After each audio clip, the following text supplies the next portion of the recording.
you haven't guessed yet, we really like movies, and some movies have just defined us our tastes. So, what are some of your movies? You go first. Oh, go first? Ooh, wow, that's a loaded question.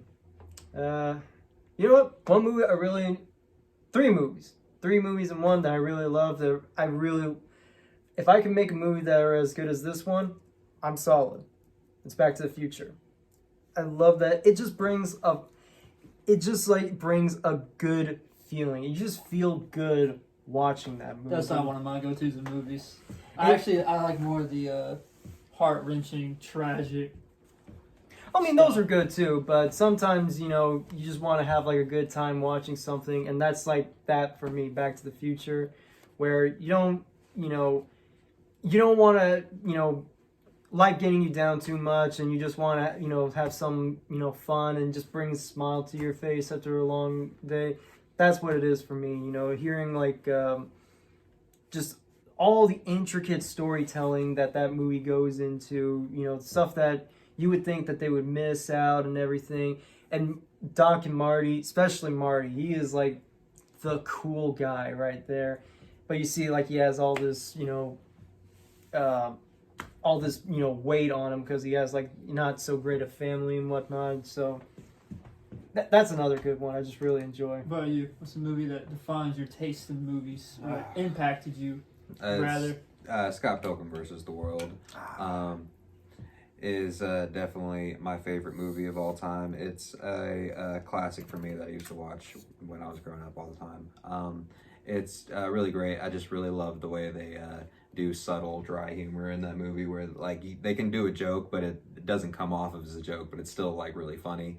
I love all the video game little references they have in there, and how they add all of the little special effects, the little video game effects in there, but it's just like a real world, a regular story. Like there isn't no big,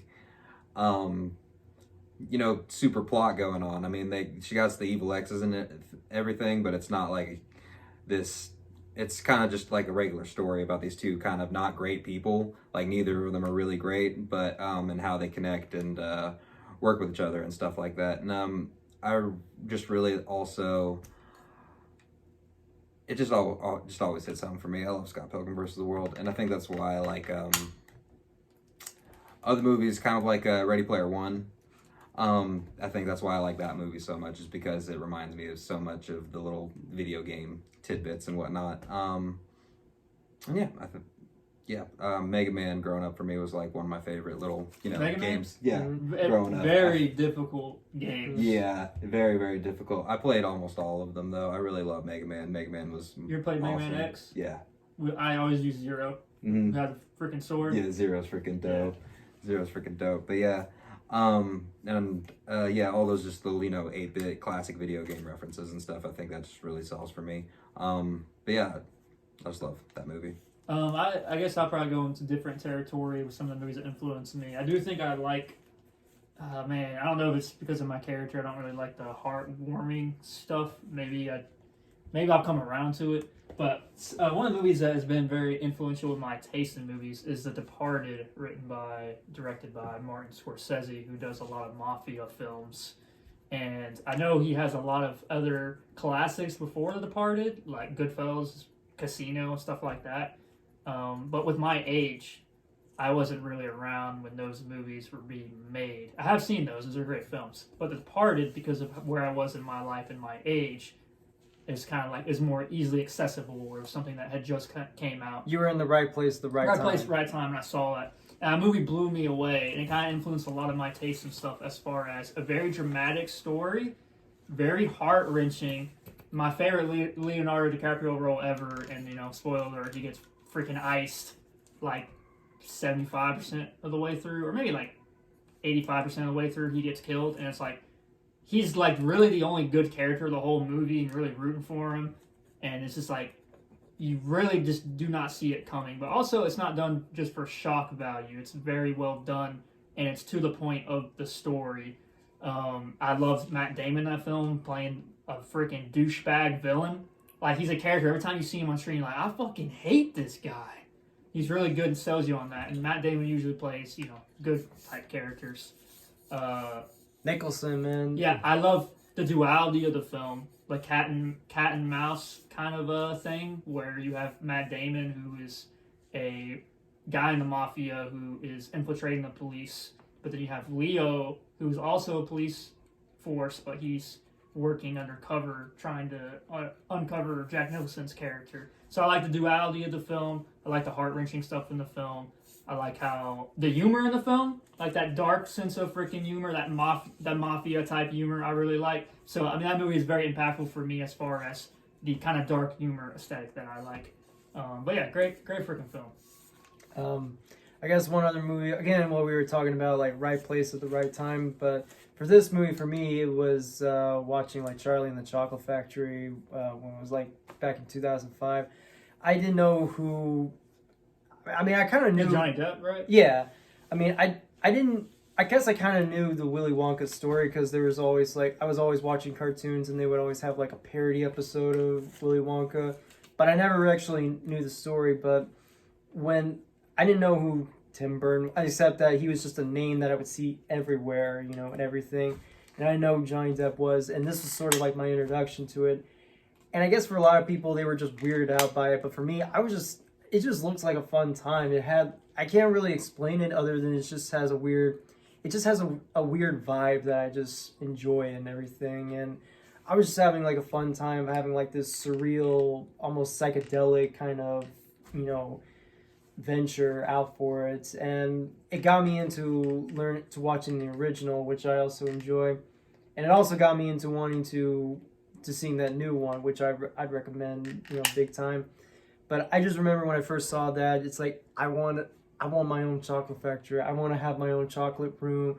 I want to make my own TV room. I want it all. Like I would always be kind of like, you know, drawing like, you know, there's like an old factory mill that's right, you know, by the McDonald's, you know, like really old one. And I always kind of envision like that. I'm gonna own that, and it's gonna be my chocolate factory when I get up. So it just got me into like this really weird, vibey kind of mood there. That's Tim Burton for you. So yeah, but some Tim Burton film can work, some don't. But this one just did it for me. What's another movie that impacted you, Ethan? Another movie that impacted me is I really like Tropic Thunder. That is probably my favorite comedy movie of all time. The humor really hits. It's got so many great one-liners. And it's a movie I found that a lot of people actually really don't care for. That they might think is probably too offensive or the jokes are, I don't know, I will say for them. But so because that movie impacted me too. I saw this in theaters, and I remember it's the only movie I've ever been to in my life where there was people outside the movie theater protesting the movie and handing out pamphlets because of jokes in there at the expense of mentally handicapped people. Mm-hmm. Oh, Simple Jack. Okay. Yeah, And I can see that. well, the Simple Jack, Matthew McConaughey's son, the comments, and they were handing us pamphlets, and because you know there's a lot of offensive things in there. Mm-hmm. But as a memory that I won't ever forget. It's the only movie that's ever done that. And I will say it is probably the funniest movie I've ever seen. It's the only comedy movie that I can watch every single time and laugh just as hard as I At did the every first single time joke. I watched it. I can't say that about most comedy movies that I watch. Most comedy movies you watch one time and it's like, okay, I get it, and it's kind of it, you know. But I love Tropic Thunder. It's great as far as comedy goes for me. Also has like one of the best cast in a comedy movie. Like Ben Stiller and Jack Black and Robert Downey Jr. Robert Downey Jr. Matthew Tom McConaughey. Cruise. Tom Cruise. in his best role ever. Yeah, Bill still- Hader's in it. That's right, yeah. Steve Coogan, and then it's Danny just McBride. Danny McBride, Brandon T. Jackson, Nick Nolte. Jay Baruchel. Yeah, this is the cast is loaded. Yeah, that's loaded. So yeah, this is Has and those fake trailers, man. yeah, fake news. Who left the fridge open? My personal favorite is Satan's Alley. Yeah, Toby and yeah, Robert that. Downey and Freaky. Oh, what is it? Booty Sweat and Busting Up Oh, Bar. Yeah. Booty Sweat. Well, I'm busting it now. Yeah. Oh yeah, let's just get a taste of Alpo's ass water. That'll make everything good. Yeah. And it is a testament that movie works so well, despite having Robert Downey Jr. doing blackface. Now I will say, if Tropic Thunder came out next month, for the first time, Yeah, it wouldn't do well. No. No. it definitely all. would not. Because I mean, like I said, there's people protesting it back then, Yeah. which is crazy considering we now live in a culture that is way more offended at things. It probably wouldn't get released. Is it wrong for now. me? Yeah, there's As it no is- way. As the movie is right now. Don't it see probably anyone wouldn't doing get released blackface today. or I couldn't see Yeah. people doing blackface back then, but there we are. Although it's kind of, I agree what you were saying. It wouldn't work now, but that kind of makes me want to see it actually happening now, Mhm. just to see all the war. Because at the same time, though, no such thing as bad press. There's still it gets a lot of eyeballs going. Yeah. So Oh, and Robert Downey Jr. in this movie, who just really, yeah. he holds character the entire time. And even if you watch the commentary on this movie, he stays in character that's the- in the commentary throughout the entire commentary and switches up just at the same time that he does in the movie. And it's hilarious. I just Yeah, love it's- that. it's I love the commitment. yeah, just bravo Ben Stiller, who directed this as well. Really? That's Yeah. cool. That's awesome. That's Yeah. cool. I didn't know that either. That's dope. Yeah. Simple Jack. Yeah, and you? Me? Yeah, Oh, another movie of mine? yeah. I would say Joker. That's a lot later than all of these other movies that impacted me. But I think Joker impacted me because I think it's one of the best slower movies that I've ever seen. Because there's some movies that are just like very dramatic, but they're like a bore to get through, or you're not invested in it. Or just simply, it's just melodramatic melodramatic. for the sake of it. I think Joker is probably the best slow movie I've ever seen in my life. To where I saw this 3 times in theaters, and I think maybe it affected me a lot watching it because I do, identify with mental health struggles. Obviously, I'm not a psychopath who's gonna go shoot some dudes on a train and do the horrendous stuff that Joker Arthur Fleck does in the movie. But it does show that, it is Yeah. a major But thing. I thought it was very timely, and someone who's dealt a lot with mental health. I've been in mental hospitals, I've been on medication, I've tried everything under the sun, and something I deal with daily. I really resonated to that maddening world that he lives in, and the subtle commentary that the movie has on mental health. Or even with him going to the sessions with the state's mandated lady, and he's sitting there talking, and he even says, he's like, every day I come in here and, I tell you what I'm dealing with, and it's like, you don't fucking care. And someone who's been on the other side of some therapists, I've had that feeling before, and it's very gut-wrenching when you're like at the end of your rope, or you're dealing with things that you feel like you can't talk to anybody about, and you're sitting there talking to someone who it feels like they're checking off a box, because then you end up feeling worse when you leave the room. I've had that happen to where I went into spirals of depression after a therapy session. Like, it actually made me feel worse, which is the complete opposite of what it's supposed to make you feel. So, like, I really felt like that. I identified that with his character, that maddening, just like your world is just crumbling. Or him just like, hey, I need you to up my meds. And she's like, hey, you're already taking this and that and this. Like, you see someone who's still trying to make it work, but there's not a lot of answers left. And so I really relate to that, and how everything in his life just is going the wrong way, no matter, despite whatever it is that he does. So I think it was very impactful for me. A lot of good commentary on mental health, but also commentary on kind of class warfare, with him having a grudge against Thomas Wayne. And it shows how his mother lives. And you have this subplot of Thomas Wayne running for, I think, governor or mayor or something.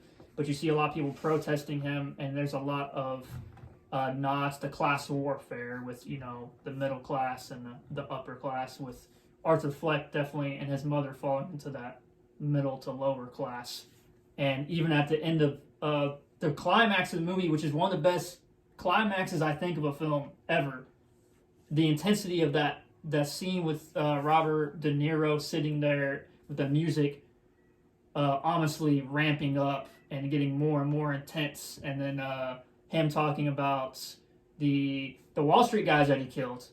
He's like, hey, you guys only care about these guys because of their status, but if it was me, you would walk right over me. So I like the commentary that it has, even though at the end of the day, the Joker is a villain. He is a bad person who decides to do horrendous things, and his mental health or what he's been to is not an excuse for what he does. But I do like that it's a very character-driven movie, a character study, to where you do get into the psyche of him and understand why he's doing the things that he's doing.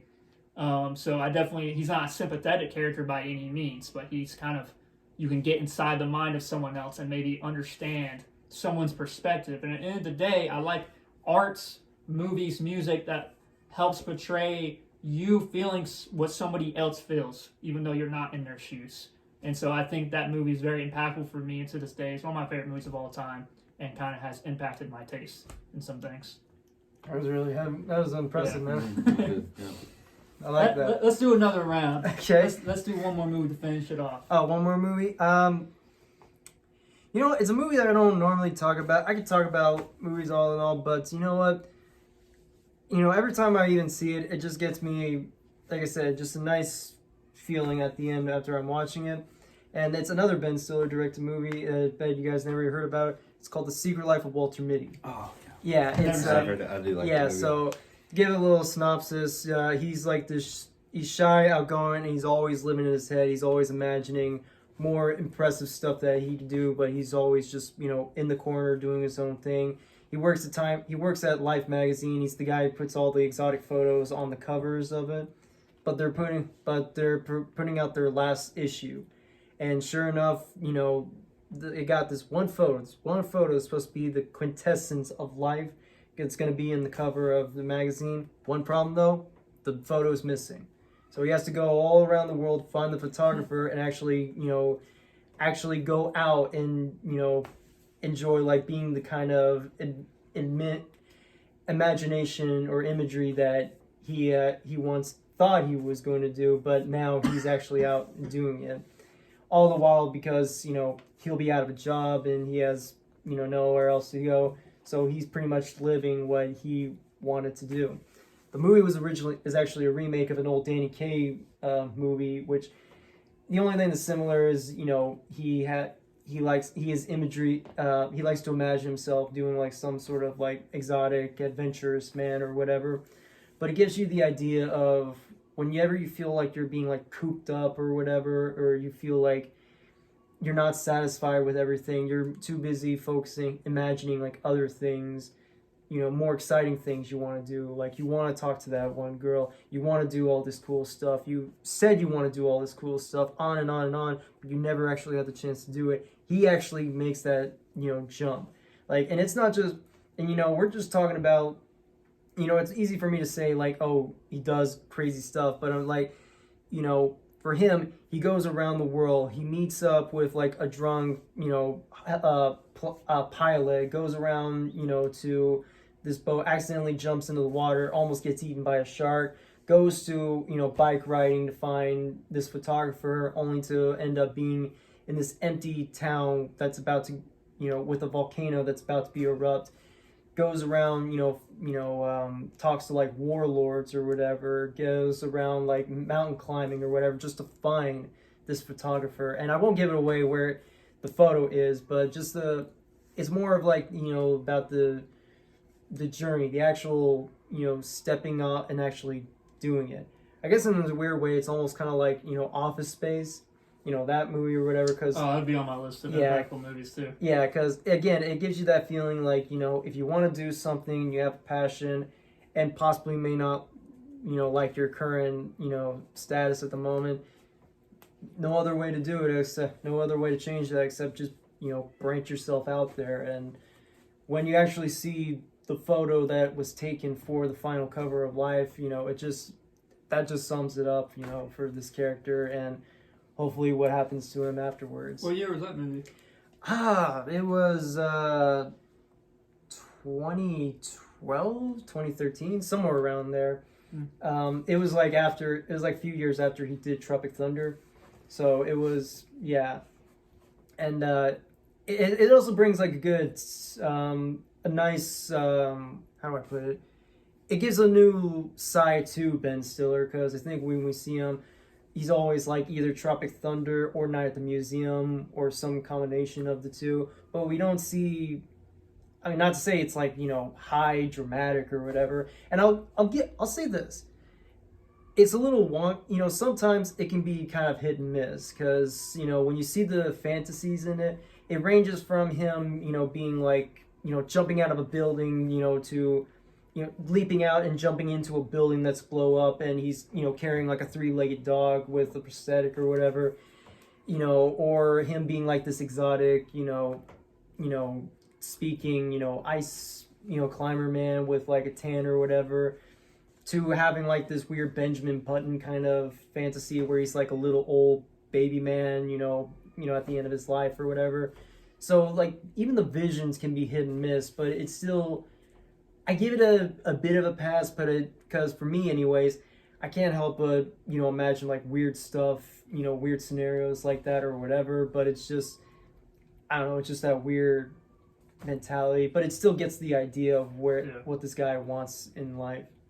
And it makes sense because he works for life, and the casting is pretty good. Like you have Ben Stiller, Catherine Hahn as his sister. You have Kristen Wiig as the woman he wants to be around. Sean Penn is the photographer that he finally meets. Was it Adam?